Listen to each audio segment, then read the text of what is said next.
Krishna YouTube family, कशा आहात तुम्ही? बरे आहात ना? आम्ही पण बरेच आहे. त्या दिवशी मी बिमार झाली होती. त्या दिवशी मी बिमार पडली होती. झाले 8 दिवस नाही का. मला खूप बिमार झाली होती. माझे हातपाय थंड झाले होते.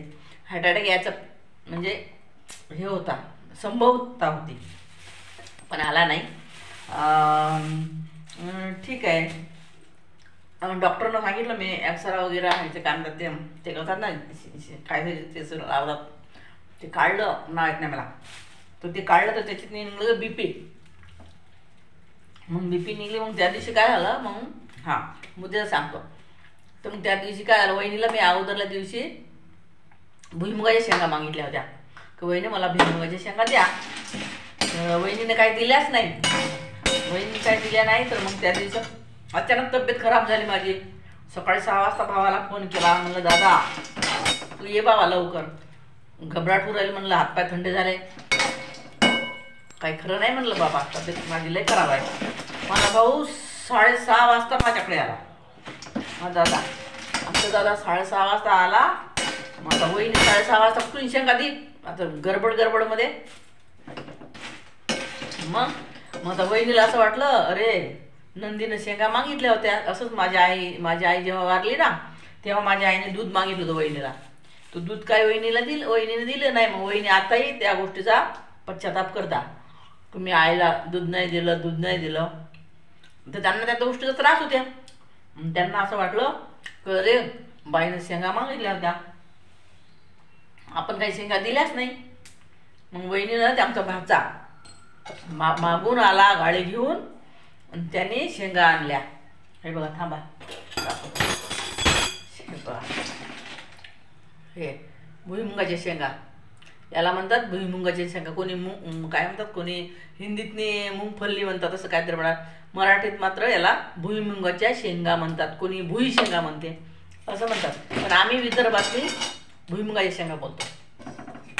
तर मग आला पाऊस, रिमझिम सकाळपासून पाऊस आहे. आणि आज एकादश पण सुटली ना, आज एकादश. रिमझिम पाऊस आहे. तर मग यांना म्हणलं काय चहा करून दे.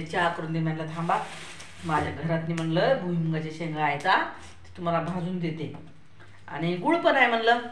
तर आता तर भजे खायची इच्छा होती, भजे खावा म्हणलं अशी इच्छा होती. पण आता एकादश सोडली, कालची एकादश सोडली. तर पोटभर जेवण केलं सकाळी, कारण सकाळी डाळ भात भाजी चपात्या आणि असं काही होतं थोडंसं वेगळं. तर मग काही साधंच बनवलं, काही एवढं काही विशेष नाही बनवलं. म्हणजे गोड धोड काही एवढं बनवत नाही. आता वास्तविक काही लोक पुरणाच्या पोळ्या बनवतात, काही लोक शिरापुरी बनवतात, पण मी काही असं केलं नाही. मी साधं सिंपल केलं, कारण तसंही डॉक्टरनं सांगितलं की जास्त काही हेवी जेवण खायचं नाही, म्हणून मी साधं जेवण बनवलं. तर मग आता पाऊस चालू आहे सकाळपासून, रिमझिम पाऊसच चालू आहे. थंडी पण लागत, पंखी सगळे बंद आहेत. तर यांना हे म्हणत चहा करून दे. म्हटलं नाही थांबा, म्हटलं भुईमुगाच्या शेंगा येतात काहीतरी सगळं. आणि ॲक्च्युली काय, पाऊस असला की पावसात असं काहीतरी खावा वाटते, काहीतरी भजे म्हणा, काहीतरी खावा वाटते. तर मी म्हटलं भजे तर काही तेलकट आपल्याला काही जमणार नाही. तर मी म्हणलं चला, म्हणलं आता भुईमुगाच्या शेंगाच्या भागात झाल्या मस्त. एक मिनिट, आता बघा कशा झाल्या, दाखवते. हे बघा, आता याला काळे डाग पडले. कोणीतरी मिठात खातात. आता याला काळ्या भाजल्या, ह्या मस्त खमंग झाल्या. वास सुटला मस्त. थोडं बघू का झाल्या का नाही ते.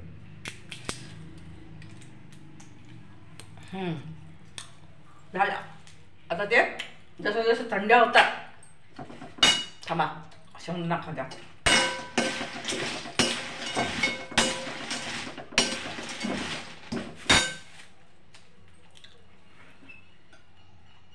जसे ते थंड्या होतात तसे ते खमण लागतात. त्यातले ते खरमुरे मस्त कडक लागतात. तर आता मग मी माझ्या यांना नेऊन देतो शेंगा. ते वाट बघतात शेंगा. आणि हे गुळाचा खळा, शेंगदाणे आणि गुळाचा खळा. आता बघा, आम्ही तसंच मी लहानपणी आमच्या आईवडील आम्हाला आमच्या शेतीतनी खूप होतं शेंगा व्हायच्या ना. भुईमुगाचं शेत आमच्या वडिलांचं. तर मग आमच्या घरी खूप शेंगा व्हायच्या भुईमुगाच्या, भरपूर. मग आम्ही त्याचं कूट करून खायचो. पुरणपोळ्या आमची आई करायची. नाही पुरणपोळ्या म्हणजे हो त्याच्या पोळ्या करायची शेंगदाण्याच्या. शेंगदाण्याचं कूट करून गूळ घालून त्याला एकदम सुंदर. तर असं आमची आई खाऊ घालायची आम्हाला. कूट करून खायचो आम्ही. असं काय तर आता काय असला कसली मिळते हे. तर त्या दिवशी बाबा भावजीला डोळ्यात जात भावजीला वाटलं ही जर टपकली तर हिचा जीव शेंगात राहील. हिनं स्वप्नात येऊन नाही मला म्हणा वहिनी शेंगा द्या वहिनी शेंगा द्या म्हणून माझी वहिनी भिली घाईभरली. म्हणून पोरा म्हणे बाबा घेऊन जाय तिला शेंगा असं मला वाटते बरं. आता वहिनीच्या माझं काय मला माहिती पण माझी दूध दिलं नाही त्या कारणात ते माझ्या असं मला डाऊट वाढला. मला ना माहीत नाही वहिनीला वाटलं किंवा नाही ते. पण मला असं वाटतं की वहिनीला असं वाटलं असं म्हणून वहिनीनं भावाला भाच्याला पाठवून दिलं शेंगा घेऊन असं वाटलं मला. होऊ शकते काय माहीत नाही मला. पण मला असं वाटलं की वाटलं असेल म्हणून वहिनीनं मला शेंगा पाठवून दिल्या. आता या शेंगा ना खरपूस झाल्या आहे बा एकदम खरपूस. आता जशी जशी हवा लागली तसं तसं ते चांगलं. आता एक गुळाचा खडा त्यांना देते आणि एक मी घेते. मस्त झाल्या.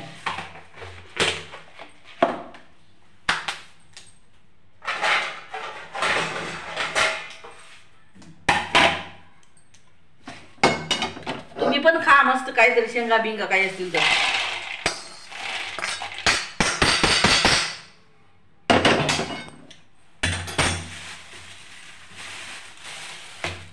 चला आता हॉलमध्ये जाऊया आपण शेंगा खायला. मस्त गजानन गवई साहेबांना पण आमच्या साहेबांना. अरे लाईट जावंच लागते कारण लाईट बिल जास्त येते बाबा. लय भयानक लाईट बिल येते. या लवकर. अय ये ना मग धर ना. हां सांगा तुम्हाला काही आठवण आली का लहानपणची आठवण आली ना. खा मग लहानपणची त्यांना पण आठवण आली कारण की ते पण खात होते. त्यांच्या बी मामाच्या घरी होतं ना शेत. त्यांच्या मामाच्या इथे पण शेत होतं. आता कशा फोडायच्या ते मी तुम्हाला सांगते. हां कशा खायच्या ते पण सांगते. हां तुम्हाला आवडलं का नाही सांगा मला.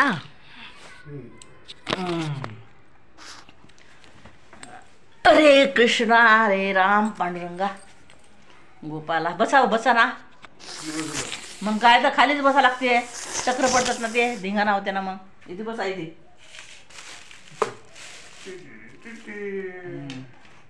हे बघा कशा झाल्या.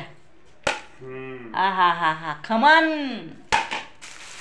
आता हे टकर कुठं टाकता. टकर पन्नीत नाही. बरं एका जागी जमा करा. हे बघा कशा लागू राहिला का मला सांगा कसं लागलं. हे बघा याचे टकर कचरा करू नका. टकरा तसंच खा लागते.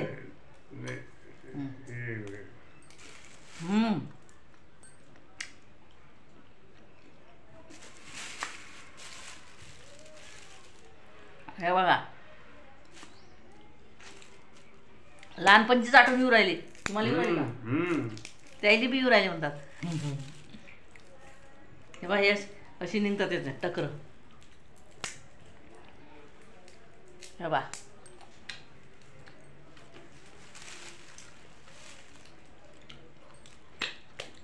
चला बंधूंनो काही शेंगा फुसक्या निघतात.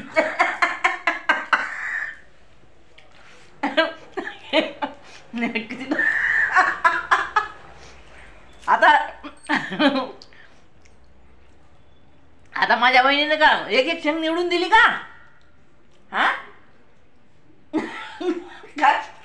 काय फुसक्या बी आहेत म्हणतात. आता फुसक्या असणारच काय ना काही म्हणजे सगळ्याच थोडी निवडून दिले एक शेंग वहिनीनं.